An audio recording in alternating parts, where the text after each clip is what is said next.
Seems like a lot of the problems we've been talking about have this theme of people that are people that are lost. Um, and my question for you is how do you feel? I think it's a really hard question, but when you wake up, when you open your eyes, like how do you feel inside, and what does it feel like to not be lost? What is the opposite of that? Can you describe that feeling? The feeling is I'm back in a world that is not mine. I didn't create myself. I didn't put myself to sleep. I didn't wake myself up. This world is not mine, but someone who created me, it needs my service. So what can I do for you today? The negative side is, no, this is my life. And it's completely up to me, and I can make it whatever I want it to be. So I'm waking up into my life, into my world, and I'm going to do it my way. But then I can't do it my way. So now I'm angry. And I got to blame somebody for not letting me have life the way I want it. So I start developing some enemies. It's your fault that I don't have the life I want. It's my mother's fault. It's the teacher's fault. It's the country's fault. It's disturbed.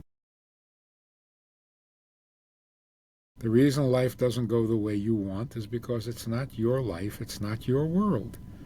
If you can help out, great. Otherwise, stop complaining.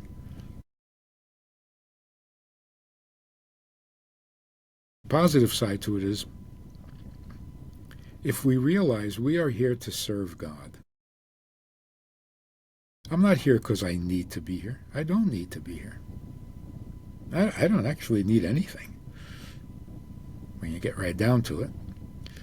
But God created me because He has this vast eternal plan, and somehow I am part of that plan, and there's something I can do for Him.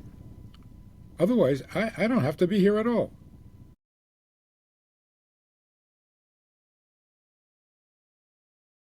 I don't know how it happened, but that simple, reasonable assumption got turned around upside down. God is perfect. He doesn't need anything. But the human being has so many needs. It makes no sense. God, who created the entire universe, needs nothing. I, who created nothing, have a bunch of needs. Doesn't make any sense. So if I think I'm here to fulfill my needs, and of course I can't fulfill them all, I got to blame somebody. That's it. We're off to war. It's just, it's so simple, it's almost ridiculous. So, any guy who gets up in the morning and goes to work in a factory on an assembly line, and he complains, this is so boring, it's so meaningless, this is all I do all day, every day, just there. I'm so miserable, I need a life. You're not seeing things straight. If you're producing something useful for other people, you are making this world a better place. Now, who is going to be grateful? We all want to fix the world and make the world better. Whose world are we fixing? Not my world.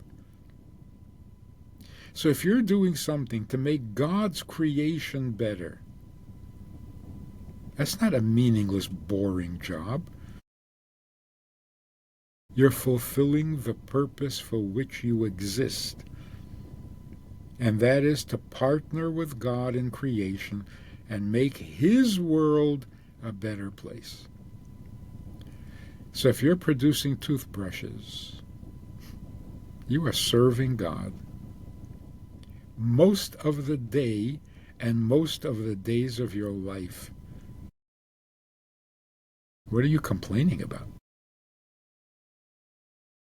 So as soon as we start thinking, it's my life, it's my world, it's my needs, you're heading for a depression. Because none of that is true. Nothing you have is for you. Nothing. You have love. You're capable of loving. So you're going to love yourself? You're so crazy. You have knowledge, so you keep it for yourself? That's so crazy. You're worth $200 billion and you're going to keep it for yourself? It's absurd. And to prove it is, you're very articulate. You can explain things very, very well. Is that why you talk to yourself? You're crazy. You just finished watching a clip of the Grateful Podcast with Jack Wagoner guesting Rabbi Manis Friedman. This was an amazing episode. I hope you enjoyed this clip. And if you want to see the full thing, click right here. Come on, do it. I know you want to. You will not regret it. Click right there.